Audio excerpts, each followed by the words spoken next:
ஆத்ம ஆன்மீக அன்பர்களுக்கு எனது அன்பான வணக்கங்கள். தர்மத்தின் வழியில் நடக்கக்கூடிய மகர ராசிக்காரர்களே, எவ்வளவோ துரோகம், எவ்வளவோ வெறுப்புகளை சந்தித்துள்ளீர்கள். குடும்பத்தில் அத்தனை பிரச்சனைங்க, கொஞ்சம் நஞ்ச கிடையாது. யாரை நம்பினாலும் அவங்க உங்களுக்கு துரோகம் பண்ணுறதும் இடையூறு பண்ணுறதுமா தான் இருந்தாங்க. ஏதாவது காரியம், நல்ல காரியம் ஏதாவது செய்வோன்னு நீங்கள் நினைச்சாலும் அதை தடை பண்ணி விடுறதுக்கே தாங்க இத்தனை நாள் உங்கள் கூட இருந்தவங்க செய்துட்டு வந்திருக்கிறாங்க. கணவன் மனைவி இடையும் பிரச்சனை ஏற்படுத்தி விட்டுருப்பாங்க. உங்களுக்குள்ளேயும் ஒரு ஒத்துமையே கிடையாதுங்க, அந்த அளவுக்கு அவங்க பண்ணியிருப்பாங்க. நண்பர்களுடனும் உறவினர்களுடனும் பிரச்சனை. இந்த காலகட்டம் அப்படி தான் இருந்துருச்சு. இவ்வளவு நாளாக எப்படி இருந்துச்சுன்னு பார்த்தீங்கன்னா, கிரக நிலவரம் இதை மாதிரி ஒரு சூழ்நிலையை தான் ஏற்படுத்தி வச்சிட்ருக்கு. உங்களுக்கு என்ன பிரச்சனை, அதாவது மகர ராசிக்காரர்களுக்கு என்ன பிரச்சனைன்னு யாரும் கேட்கறதுக்கு ஆள் இல்லை. அந்த பிரச்சனை எப்படிப்பட்ட பிரச்சனை, இது ஏன் இவங்களுக்கு இருக்குது, இதுலேருந்து இவங்களை எப்படி வெளியே கொண்டுட்டு வரலான்ற எண்ணமும் யாருக்கும் கிடையாது. அதை புரிஞ்சிக்கவும் மாட்டாங்க. இந்த பிரச்சனையால் தான் இவங்க இவ்வளோ கஷ்டப்படுறாங்கன்னு கூட புரிஞ்சிக்க மாட்டாங்க. நீங்கள் நிஜமாலையுமே ஒரு நல்ல பிரச்சனை, ஏதோ ஒரு விஷயத்தை செய்து, நல்ல விஷயத்தை செய்து பிரச்சனை ஆகிருக்கலாம். ஆனால் அவங்க என்ன பண்ணுவாங்க, இவன் இந்த மாதிரி பண்ணிட்டாங்க, அதனால தான் இவங்களுக்கு தப்பாயிடுச்சு அப்படின்ற மாதிரி தேவையில்லாமல் உங்களை மன உளைச்சலுக்கு ஆளாக்கி விட்டுருவாங்க. உங்களை பற்றி தப்பாக சொல்லி வெளியே சொல்லியிருப்பாங்க. இதனால் உங்கள் மனசு அவ்வளவு கஷ்டப்பட்டிருக்கும். இதில் அவமானத்தையும் துன்பத்தையும் மட்டும்தான் இவ்வளவு நாளாக நீங்கள் சந்திச்சுட்டு வந்திருக்கிறீங்க. ஆனால் நீங்கள் பார்த்தீங்கன்னா மனசளவுலேயும் நீங்கள் ரொம்ப நல்லவங்க, எல்லா விதத்துலேயும் குணத்துலேயும் ரொம்ப நல்லவங்க. அப்படி இருக்கும் பொழுது நீங்கள் என்ன பண்ணுறீங்க, எல்லாத்துக்கும் மனசாட்சிக்கு உட்பட்டே தான் நடப்பீங்க.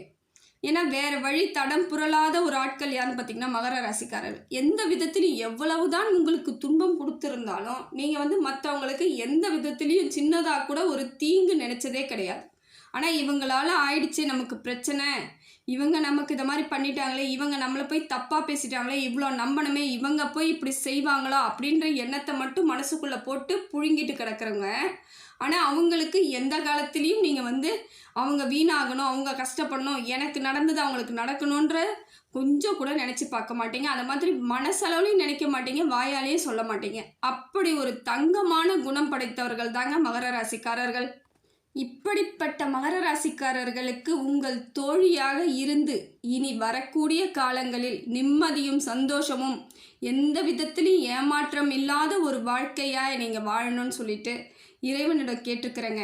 இறைவன் அருளாலும் என்னுடைய சிறிய நம்பிக்கையாலும் ஜோதிடத்தின் வழியாக உங்களுக்கு எந்தெந்த கிரகங்கள் எப்படியெல்லாம் இருக்கிறது, எந்தெந்த கிரகத்தால் பிரச்சனைகள் வரும், எந்தெந்த ராசிக்காரர்களால் உங்களுக்கு தொல்லைகள் வரும், எந்த ராசிக்காரர்கள் உங்களுக்கு சப்போர்ட் பண்ணுவாங்க, எதனால் இனிமேல் நீங்கள் தலை நிமிர்ந்து நடக்கணும், இப்படியெல்லாம் போனீங்கன்னா உங்களுக்கு தலை சிறந்த ஒரு அமைப்பு ஏற்படும், வெற்றி ஏற்படும் அப்படின்றத நான் சின்ன ஒரு உதவியாக உங்களுக்கு பண்ணுறேங்க.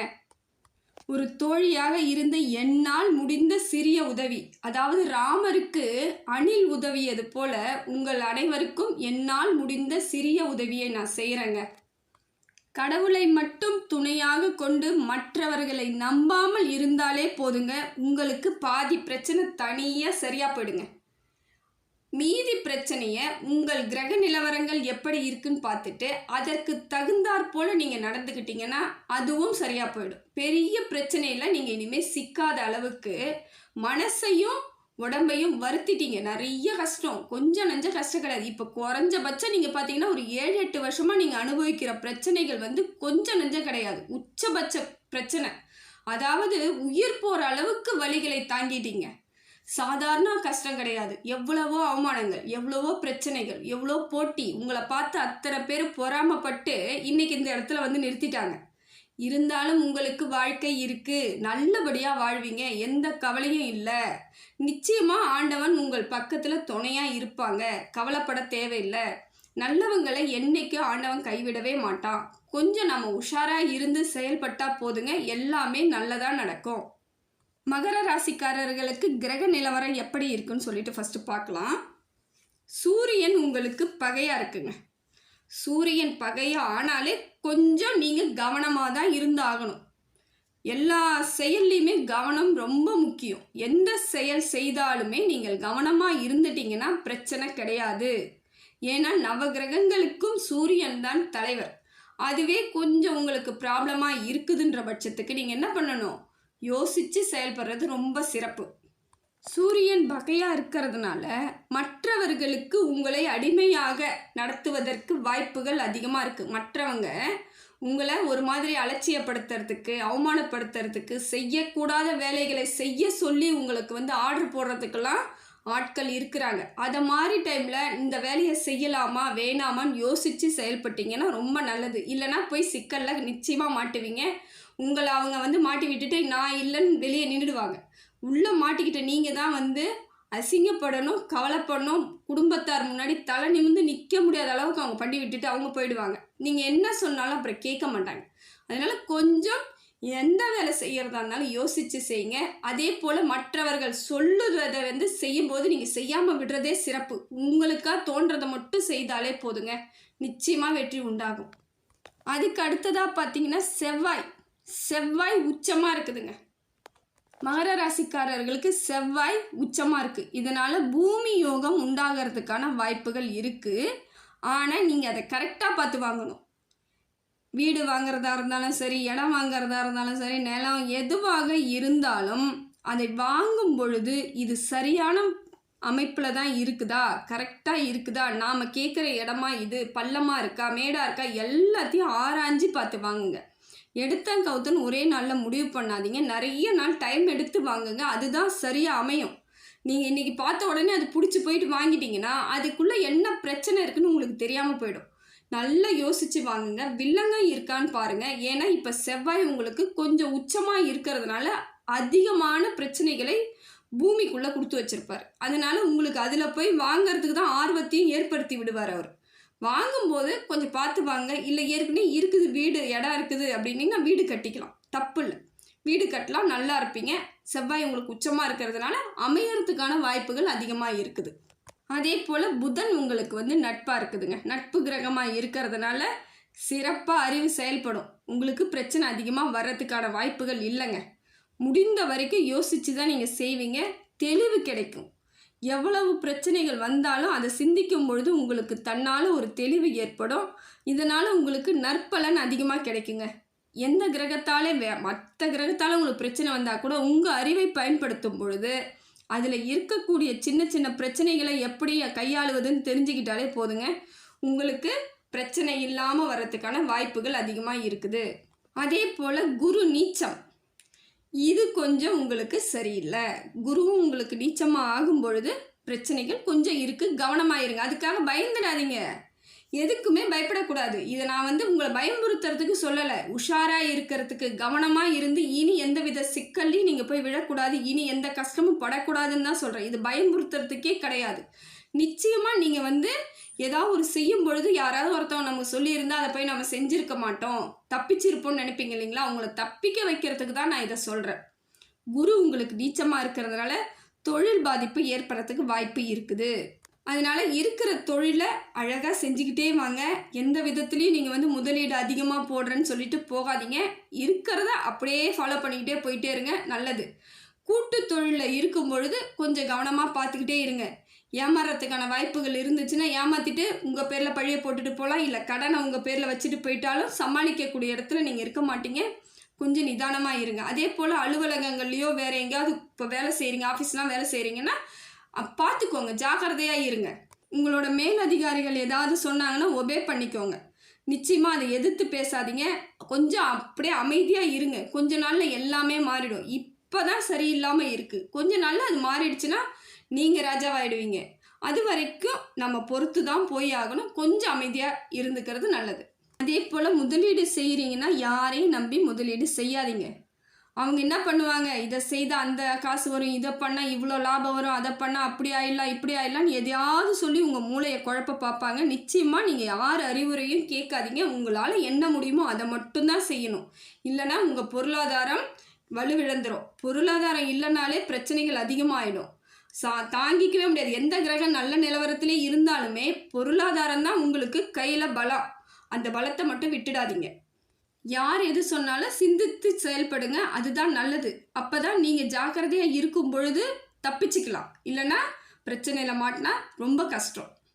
அடுத்ததாக சந்திரனும் உங்களுக்கு பகையாக வராருங்க. சந்திரன் பகையாச்சுன்னா கொஞ்சம் மனசளவில் உங்களுக்கு குழப்பம் ஏற்படும், மன பாதிப்பு ஏற்படும், அமைதி குறையும். எப்படியோ ஒரு விதத்தில் எங்கேருந்தோ பிரச்சனைகள் தன்னால் வரும். நீங்களாம் தேடியெல்லாம் போத்தேல, உங்களை தேடி அதுவே ஏதோ ஒரு பிரச்சனை ஏற்படுத்தி மன அழுத்தத்தை ஏற்படுத்தும், மன கஷ்டத்தை ஏற்படுத்தும், ஒரே விரக்தியை கொடுக்கும்.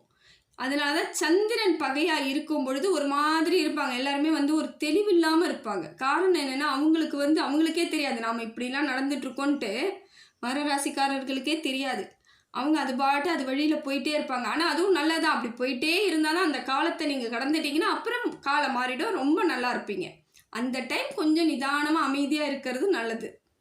அதே போல் யாரை பார்த்தாலும் ஒரு பதட்டமாக இருக்கும், பயமாக இருக்கும். இவங்களால நமக்கு எதாவது பிரச்சனை வந்துருமோ, அப்படி வந்துருமோ, இப்படி வந்துருமோன்னு பயப்படுவீங்க. காரணம் என்ன, ஏற்கனவே நடந்த அந்த விஷயங்களால் உங்களால் அதிலிருந்து வெளியே வர முடியாமல் மற்றவங்கள பார்த்து பயப்படுறது. எதையோ எடுத்துகிட்டு நம்ம தலையில் வச்சுட்டு போயிட்டா என்ன பண்ணுறது, எப்படி இவங்க கூடலாம் பழகிறதுன்னு சொல்லிட்டு ஒரு பயம் இருந்துக்கிட்டே இருக்கும். அது காரணம் என்னென்னா சந்திரன் சரியில்லாமல் இருக்கிறதாங்க. சந்திரன் பகையாக இருந்தாலே இந்த மாதிரி மற்றவங்க பேரில் நமக்கு ஒரு சந்தேக கண்ணோடையே பார்ப்போம். நம்மளுக்கு தான் எதாவது செய்ய வராங்க, அவன் வேலையை பார்த்துட்டு தான் போயிட்டுருப்பாங்க. நமக்கு ஒரு பயம், இவங்கெல்லாம் நம்மளுக்கு எதாவது பண்ணி நம்மளை உண்டிலன்னு பண்ணிவிடுவாங்களோ, ஏற்கனவே பட்டப்பாடே போதுமேன்ற இடத்துலையே இருக்கும் உங்கள் மனசு. அப்படிலாம் எதுவும் கிடையாது, ஒன்றும் பிரச்சனை கிடையாது. கொஞ்சம் சிறிய இஞ்சி துண்டு தினந்தோறும் சேர்த்துக்கிட்டு வாங்க சாப்பாட்டில். அந்த சந்திரனோட பகை கொஞ்சம் குறைஞ்சிரும், கூர்மை இருக்காது. சந்திரன் கூர்மை அடங்கணும்னா இஞ்சி, வேற ஒன்றும் கிடையாது, பெரிய விஷயமே கிடையாது. இஞ்சி எதுலேயோ ஒன்றுத்தில் கொஞ்சம் கொஞ்சம் சேர்த்துக்கிட்டே சாப்பாட்டில் சேர்த்துக்கிட்டு வாங்க, சாப்பிடுங்க. உங்களுக்கு சந்திரனால் எந்த பிரச்சனையுமே வராதுங்க. அதே போல் தினமும் திங்கட்கிழமையில் மாலை நேரத்தில் பால் காய்ச்சி வழிபாடு செய்யுங்க சாமிக்கு. உங்கள் வீட்டில் இருக்கிற பூஜை அறையில் சின்னதாக கொஞ்சம் பால் காய்ச்சி எப்பயும் போல் தினந்தோறும் செய்தாலும் சரி, இல்லை திங்கட்கிழமையில் செஞ்சாலும் சரி, இது ரொம்ப சிறப்புங்க. அப்படி செஞ்சுட்டு அந்த பாலை நீங்கள் எடுத்து சாப்பிட்டுடுங்க. இது மாதிரி செய்யும் பொழுது அந்த கிரக நிலவரத்தால் வரக்கூடிய பிரச்சனைகள் எதுவுமே உங்ககிட்ட வராது. அமைதியாகிடுவீங்க, நீங்களும் அமைதியாகிடுவீங்க, கூட இருக்கிறவங்களையும் அமைதியாக வச்சுக்குவீங்க. அடுத்தது பார்த்தீங்கன்னா சுக்கிரன் உங்களுக்கு நட்பாக இருக்குதுங்க. சுக்கிரன் நட்பாக இருந்தாலே பொருளாதார வளர்ச்சி அடையிறதுக்கு அதிகமான வாய்ப்பு. எப்பயுமே சுக்கிர லாபம் நமக்கு நல்ல லாபம் தாங்க கொடுக்கும். செய்யும் தொழிலில் வருமானம் அதிகமாகும்.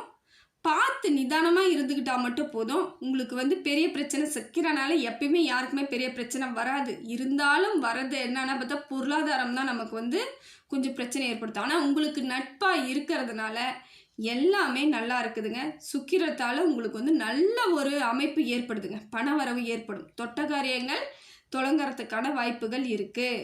இந்த மாதிரி நேரத்தில் தான் பணத்துக்காக நிறைய பேர் உங்ககிட்ட நட்பாக வருவாங்க. ஃப்ரெண்ட்ஷிப்பாக பேசிக்கிட்டு எதையாவது அதை செய்யலாம் இதை செய்யலான்னு சொல்லிட்டு ஐடியா கொடுத்துட்டு வர்றவங்க யாருன்னு பார்த்தீங்கன்னா, இந்த மாதிரி பணம் இருக்குதுன்னு தெரிஞ்சால் இவ்வளோ நாள் வந்திருக்க மாட்டாங்க, கிட்ட கூட நெருங்கி இருக்க மாட்டாங்க. இவ்வளோ பிரச்சனை இருந்தால் ஏன் பிரச்சனை அதான் சொல்கிறேன், காது கொடுத்து கூட கேட்டிருக்க மாட்டாங்க.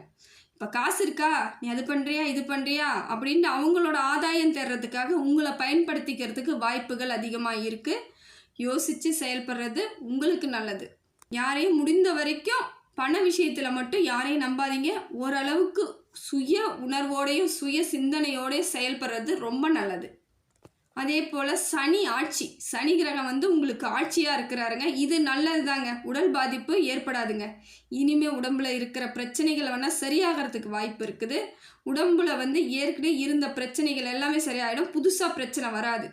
உங்களுக்கு நல்லா இருக்குது. ஆயுளும் நல்ல ஆயுள் கிடைக்குங்க. ஆயுள் காரகன் தானேங்க, நல்லது நடக்கும். என்ன ஒன்று, வாய் பேசும்போது மட்டும் ஜாக்கிரதையாக பேசுங்க. சனி ஆட்சின்னும் பொழுது வாயில் உட்காந்துக்கிட்டு எதையாவது நீங்கள் நினச்சி கூட மனுஷால கூட நினைக்க மாட்டீங்க, ஆனால் வாய் வழியாக வந்துடும் வார்த்தைகள். அந்த மாதிரி வார்த்தைகள் எதுவும் வராமல் ஓரளவுக்கு நிதானமாக பேசுறது நல்லது. நல்லதோ கெட்டதோ எதுவாக இருந்தாலும் நிறுத்தி நிதானமாக பேசிக்கோங்க. நாளைக்கு என்ன பிரச்சனை வரும்னு யோசிச்சுட்டு பேசுங்க. மற்றவங்களால உங்களுக்கு எந்த பிரச்சனையும் வராது. இந்த விஷயத்தில் பொறுத்த வரைக்கும் உங்களுக்கு வராமல் இருக்கணும்னா கொஞ்சம் நாவடக்கம் மட்டும் கரெக்டாக பார்த்துக்கோங்க. யார் மனசையும் புண்படுத்தணும்னு நீங்கள் நினைக்க மாட்டீங்க, ஆனால் அது தன்னால் அமைகிற மாதிரி இருக்கும். சனி பகவான் அவரோட வேலை அதுதான். அதுக்கு நீங்கள் வேலை கொடுக்காதீங்க. நீங்கள் உங்கள் மனசையும் அறிவையும் பயன்படுத்தினாலே போதுங்க, சரியாயிடும். அதுக்கு அடுத்ததாக பார்த்தீங்கன்னா ராகு கேது நட்பாக இருக்குதுங்க. இது இன்னும் உங்களுக்கு பலம்தான். ராகு கேது எப்பெல்லாம் யாருக்கெல்லாம் சரியாக இருக்கோ நல்லா இருக்கோ அவங்கள வாழ்க்கையெல்லாம் சிறப்பாக தாங்க இருக்குது. தைரியம் ஏற்படும். ஃபஸ்ட்டு எப்பயும் சஞ்சலத்திலேயே இருந்து குழப்பத்திலேயே இருந்து பலகீனமாக இருந்தவங்களுக்கு இப்போ உங்களுக்கு தைரியம் ஏற்படுதுங்க. இன்பமான ஒரு வாழ்வை நோக்கி பயணம் பண்ண ஆரம்பிப்பீங்க. இவ்வளவு நாள் கஷ்டம்னு இருந்தாலும் இனி வரக்கூடிய காலங்களில் வந்து உங்களுக்கு சந்தோஷம் நிச்சயமாக உண்டாகுங்க. ராகுவோட பலம் உங்களுக்கு முழுசாக கிடைக்கும், நல்லது நடக்கும். அதே போல் கேது எதிரிகளை துரத்தி அடிச்சு விட்ரும். கேது மட்டும் உங்களுக்கு நட்பாக இருந்தாலே இவ்வளவு நாள் உங்களுக்கு எத்தனை பேர் கொடுமை பண்ணியிருந்தாங்களோ தெரியல, அத்தனை பேரையும் அது உங்ககிட்ட நெருங்க விடாமல் பார்த்துக்கும். கேது பகவானோட வேலை என்னன்னு பார்த்தீங்கன்னா அதுதான், கெட்டவர்களை முடிந்த வரைக்கும் உங்ககிட்ட இருந்து அவாய்ட் பண்ணிடும். இனி உங்களுக்கு சிறப்பான வாழ்க்கை அமையறதுக்கு அதிகப்படியான வாய்ப்பு இருக்குதுங்க. சிவ வழிபாடு இது சிறந்ததுங்க. மகர ராசிக்காரர்களுக்கு சிவன் வழிபாடு, நாராயணன் வழிபாடு, பெருமாள் கோவிலுக்கு போனீங்கன்னா இன்னும் விசேஷம். விஷ்ணுவையும் சிவனையும் மட்டும் நீங்கள் எந்த காலத்துலையும் விடாமல் கடைசி வரைக்கும் கும்பிட்டுட்டு இருந்தாலே போதுங்க, எல்லாமே உங்களுக்கு நற்பலனே கிடைச்சிருங்க. கவலையே பட தேவையில்லை. வரக்கூடிய பிரச்சனைகள் அத்தனையுமே பொடி ஆக்கிடுவாங்க. முடிந்த வரைக்கும் சிவன் கோவிலுக்கு செல்லுங்க. அதே போல் பிரதோஷ வழிபாடு சிறப்புங்க. அதுக்கடுத்து பார்த்தீங்கன்னா பெருமாளுக்கு வந்து ஏகாதசி விரத அன்னைக்கு நீங்கள் முடிந்தால் கடைப்பிடிக்கலாம், இல்லையா அன்று கோவிலுக்கு போயிட்டு வந்துடுங்க, ரொம்ப விசேஷம்.